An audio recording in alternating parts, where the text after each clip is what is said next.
a good time. Just give me a call.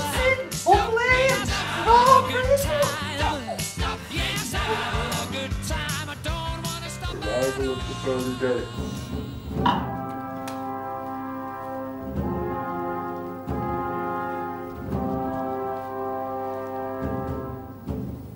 Whoa, you look happy. Are you taking the mickey? Yeah, what happened to you? Thank you. Oh, you don't want to know. And anyhow, how do you look so good? I had what one would call a good death. A good death? What do you mean by a good death? I mean, how can death be good? Well, it was good because everything went the way I wanted it to. And how did you manage that? Well, when I was first diagnosed with dementia, in the early stages, I was given the opportunity to talk about my wishes for how I wanted things to go in the future and write them down while I still could, while I still had mental capacity, so that when I'd completely lost all my marbles, everybody who needed to knew what I wanted. What do you mean? Advanced care planning?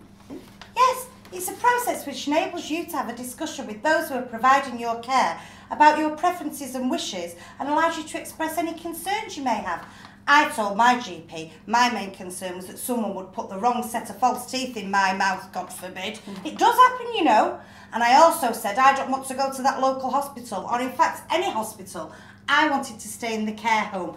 I knew them and they knew me, poor sods. Did no one ask you to complete one of those planning for your future care forms or just have one of those discussions with you? No, nobody talked to me about anything. Nobody discussed anything with me. It was just a case of, there you go, that's it. Oh dear. Anyway, let's look at this questionnaire they've given us. Oh, look at this. It says, in general, how did my death go? Well, mine was good. In fact, it was great. They had everything in place. The care home had meetings to discuss all the residents they expected to die within a year. End of life register, what is that? It's the same as the GP practices have. You know, the gold standards framework. The gold standards framework? Now you are confusing me. Are you sure your dementia is all gone? Yes, of course. The staff at the care home had regular meetings to discuss where you were on the end-of-life pathway. Most GP practices do the same for all their patients. As you move along the pathway, they discuss you more frequently, so that as you near the end of your life, they discuss you daily. It's to make sure they have everything in place.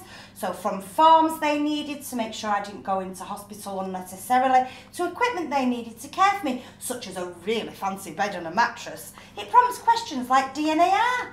DNAR? Yes, do not attempt resuscitation. Ah.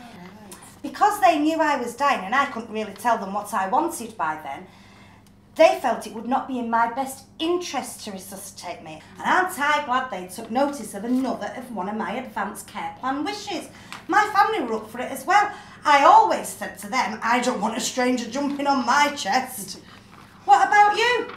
Well, I had end-stage emphysema. Not dementia like you had, you know, I remember everything, so I've no problems with that. But one minute I was in my comfy bed, feeling not so well, but you know how it is, and then I went off a bit. Next thing I knew, I was having a bit of a funny do, and I've been having more chest infections than usual. I've been in hospital 4 times, and I hated going. It was an awful experience. Anyway, like I said, I had this funny do. Next thing I knew, I'm in this ambulance, lights blaring, noise, everything. Then I ended up in the hospital on this hard trolley, waiting for somebody. There was lots of noise again and lights, and it's just the noise. It really got to me. I just wanted to be away. And then they put me into another room, started putting needles into me, not just 1 or 2, loads of needles. And then again, they wheeled me off to into another room, and wham, electric pads everywhere. They were trying to bring me back to life. Why?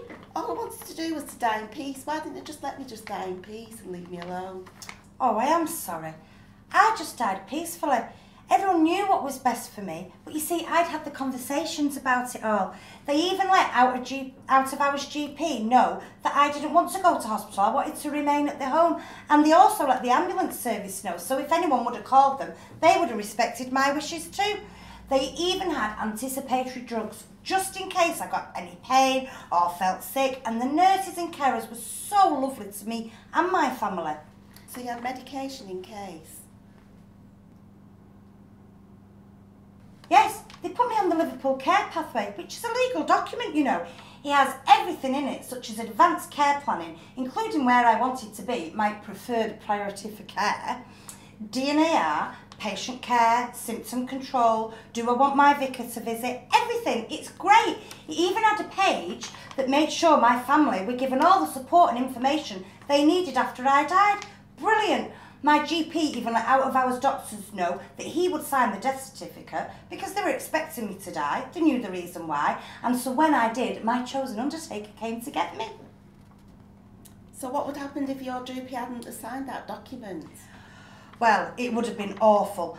After all the fantastic care they gave me in the home, they would have been visited by the police, and my body would have been picked up by any old undertaker and taken to the blooming morgue out of town. Can you imagine how upsetting that would have been for my family and all the girls at the home? Well, I ended up in a hospital morgue, and it was awful, and it was really awful for my family. I heard some music on the way up. What was it? Oh, that was my send-off music. I chose just how I wanted my funeral to be. Nobody wore black, everybody wore pink, men and all. Oh, I would have loved to have seen Uncle Bert's face. Real man's man, you know, he wouldn't have been happy. Well, you're lucky. I had no discussions like that at all.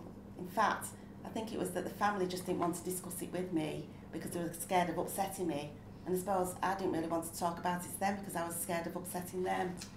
But, yeah, it would have been nice to have had that discussion.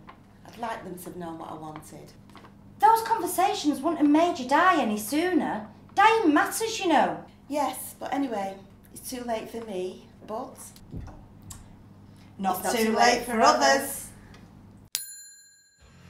If you wanna have a good time, just give